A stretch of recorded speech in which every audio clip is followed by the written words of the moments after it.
के लिए और हमारे जनस्वराज की जो परिकल्पना है, हमारे प्रणेता का जो परिकल्पना है, उस परिकल्पना में सबसे पहली बात है कि हम पलायन को रोक दें। तो एक बात आती है आप में या हमारे समाज के लोगों में ये बात आएगी कि भाई कैसे कोई आदमी पलायन बंद कर सकता है। तो हम लोग पलायित जो हैं तो सिर्फ शरीर से ही पलायन में नहीं है।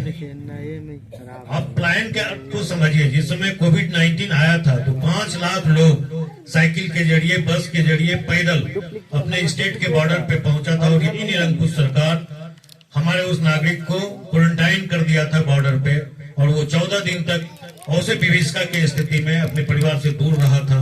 बाद में अपने घर को आया और वहां भी किसी स्कूल को क्वारंटाइन सेंटर बना के वहां उसको दाखिल कर दिया गया। तो मिला जुला के 28 दिन वो अपने बच्चे से दूर रहा। तो वो 5 लाख की जो पलायन की संख्या थी उसमें आप 1 लाख 5 साल बीत गए हैं तो 1 लाख जोड़ दीजिए तो वो 6 लाख पलायन है।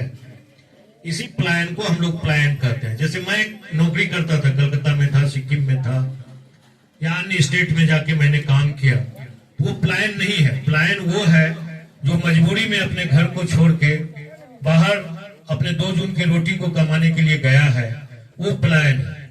तो पलायन कैसे रुकेगा? अब एक बात होती है, क्या सरकारी नौकरी दे देगी जनस्वराज? ऐसा कभी नहीं हो सकता है। इसलिए नहीं हो सकता है कि आजादी के 78 साल बाद आपके पास डेटा है, स्मार्टफोन है, आप निकाल के देखें कि 78 साल में 23.25 लाख ही नौकरी का सृजन हो पाया है। तो आज हमारे राज्य की आबादी 13 करोड़ है। उसमें यदि बच्चियों को 2 करोड़ निकाल दिया जाए, 11 करोड़ है। 1 करोड़ ऐसे भी इधर उधर कर दिया जाए तो 10 करोड़ है। 10 करोड़ को नौकरी देना कभी भी संभव नहीं है। आज नीतीश जी भी बोलते हैं कि मैंने नौकरी दिया। जो मिसाइल नीति क्या है हमारी? अभी शिक्षक की बहाली हुई, बाहर के लोग आके, बाहर के बच्चे आके नौकरी कर रहे हैं, हमारे बच्चे ऐसे बेरोजगार पड़े हुए हैं। तो यदि उन्होंने नौकरी दिया है तो हमारे प्रणेता का कहना है कि भाई यदि आप नौकरी दिए हो, वो तेजस्वी जी से भी कहते हैं, वो नीतीश जी से भी कहते हैं कि आप उसका नाम और नंबर तो जारी कर दीजिए ताकि हम देख सकें कि हमारे बिहार वासियों को कितना नंबर मिला। तो जो बुद्धि का, जो हम लोगों का पलायन है, पलायन क्यों हुआ है? हम लोगों की बुद्धि का भी पलायन हुआ है और धन का भी पलायन हुआ है। जिस दिन बुद्धि और धन का पलायन रुक जाएगा, फिजिकली हम लोगों का पलायन, शरीर से हम लोगों का पलायन स्वतः रुक जाएगा। अब इस चीज को समझिए। ये कष्टिगृह गांव 1000 रुपया यदि अपने बैंक में देता है तो इस कष्टिगृह गांव के लिए आरबीआई का गाइडलाइन है, तो उसमें से 400 रुपया ही इस कष्टिगृह गांव पे खर्च होगा। बाकी जो है अदर के स्टेट में जाएगा। क्योंकि वहां का सीडी रेशियो 80 है। अभी 85 करने की बात हो रही थी, जिसपे काफी हंगामा हुआ।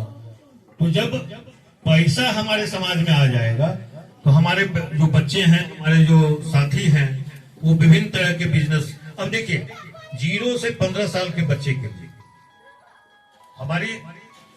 हमारे प्रणेता प्रशांत किशोर का कहना है कि यदि जनस्वराज की सरकार बनी तो आप उसे अपने बगल के किसी कॉन्वेंट में पढ़ाइए जब तक सरकारी स्कूल की व्यवस्था नहीं सुधर जाती है। उसका आने जाने का खर्च, उसका फी, स्कूल का सारा, उसका पोशाक, उसका किताब, सारा बहन जनस्वराज करेगी। तो ये बात थी कि किस तरह से बुद्धि के पलायन को रोक के और धन के पलायन को रोक के आप अपने यहाँ के पलायन को रोक सकते हैं। दूसरा है कि आज जो नीतीश कुमार भीख स्वरूप 400 रुपया हमारे बुजुर्ग, महिला, पुरुष, हमारे दिव्यांग भाई, हमारी विधवा बहन माता को जो 400 रुपए भीख स्वरूप दे रहा था, अभी हम लोगों के प्रेशर में आके उस राशि को 1100 रुपया कर दिया गया है। लेकिन हम जनस्वराजी इस बात को मानने के लिए तैयार नहीं है। वो निश्चित रूप से यदि जनस्वराज की सरकार बनी तो इसी अघन महीने से, चाहे उसके पास लाल कार्ड हो नहीं हो, पीला कार्ड हो नहीं हो, उससे कोई मतलब नहीं है। जो भी 60 साल से ऊपर के बुजुर्ग हैं, जो भी हमारे विधवा माता बहनें हैं, जो भी हमारे दिव्यांग भाई हैं, उनको इसी अगन महीने से, जिसको हम लोग नवंबर दिसंबर कहते हैं, इसी अगन महीने से 2000 रुपया कर दिया जाएगा। ये जनस्वराज का वादा है। अब एक अहम चीज है और एक चीज मैं बताना भूल गया, बहुत खुशी की बात है। कहता है ना कि जैसा सोच वैसा ही भगवान भी उसको ये देता है। हम लोगों ने एक बेहतर समाज बनाने का सोच रखा था, तो भगवान की कृपा से चुनाव आयोग ने हम लोगों को स्कूल का बस्ता सिंबल माहौल दे दिया। गरीबी से निकलने का एक ही रास्ता है, स्कूल का बस्ता। तो स्कूल का बस्ता जनसमाज का चुनाव चिन्ह है। वो नया चुनाव चिन्ह आया है। अब हम लोग चुनाव चिन्ह के माध्यम से जनता के पास जाएंगे। तो अब तीसरी चीज है शिक्षा, जो अहम चीज है।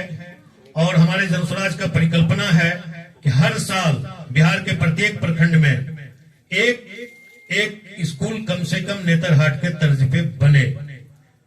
हम लोग गांव कस्बे में स्कूल की बात तब करेंगे जब वो 5 साल में 5 स्कूल नेतरहाट के तर्ज पे इसी सुल्तानगंज और साकुंड के धरती पे बन जाएगा। तो 10 स्कूल हमारे सुल्तानगंज विधानसभा को मिलेगा, जो विश्व स्तरीय होगा। आज नेतरहाट से 1500 IAS IPS हैं। उसी तरह से जब उस स्कूल से हमारे समाज से IAS IPS निकलने लगेंगे, वो कितना भी आलसी होगा वो IAS IPS अपने धरती के कर्ज के तले इतना दबा होगा कि वो थोड़ा सा भी काम कर देगा तो एक नेता आपका वो काम नहीं कर पाएगा, वो बच्चा कर। तो हम लोगों की प्राथमिकता होगी कि हम लोग शिक्षा पे पहले ध्यान दें, उसके बाद आगे कोई काम करें। ये जो 30 साल का कालखंड रहा, लालू जी के समय में शिक्षा की स्थिति, चूंकि कांग्रेस तुरंत हटी थी, तो गिरते गिरते लालू जी का शासनकाल तो निकल गया। लेकिन नीतीश जी की अच्छी सोच होने के बावजूद भी जो शिक्षा की स्थिति में गिरावट आई है। हम लोग जब बच्चे थे, जब ये बुजुर्ग बच्चे होंगे, ये बच्चे होंगे, तो जब आते थे हम लोग स्कूल से पढ़ के, तो बाबूजी कहते थे या समाज का कोई बुजुर्ग कहता था। अब तो वो अधिकार भी हम लोग खत्म कर दिए हैं समाज से।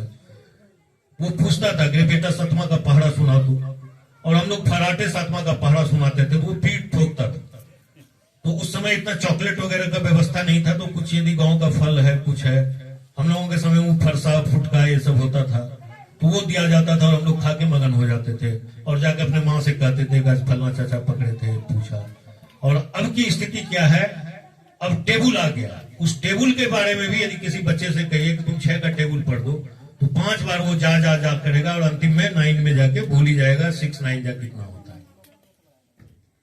तो ये स्थिति जो गिरी है, शिक्षा की जो गिरावट हुई है कि खिचड़ी खा के मास्टर साहब उसको भगा दिए, ये नहीं चलेगा। और इसके लिए हमें काम करना है। अंतिम चीज है कि हम लोगों का एक परिकल्पना है कि मनरेगा को कृषि से जोड़ दें।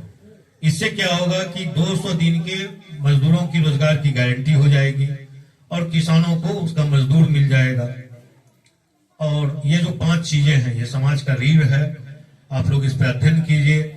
यदि जनस्वराज पसंद आए तो जनस्वराज को विकल्प के रूप में अपनाइए। कहे कि जब व्यवस्था परिवर्तन मांग रही है तो 2 ही विकल्प बच गए, जैसा मैंने पूर्व में ही बताया कि राजद और जनस्वराज। राजद आपका ठोका पीटा हुआ पार्टी है, जनस्वराज नहीं है। इसको एक बार आजमाइए, यदि गलती करे और हाँ, यदि जनस्वराज से भी कुछ गलती हो जाए, किसी बालू माफिया, शराब माफिया, गंदे लोगों को यदि वो टिकट देता है, तो हमारा नेता ही बोलता है और मैं भी बोलता हूं, उसको झाड़ू मार के अपने समाज से बाहर कीजिए। वोट उसी को दीजिए जो आपके बच्चे का बात करे। बहुत हो गया 30 साल, अब अपने बच्चे के नाम पे मतदान करेंगे और बच्चे को उच्च स्तरीय शिक्षा देके अपने समाज का निर्माण करेंगे। ये बातें थी जनस्वराज की। अब मैं आपके बीच हूं। Commission free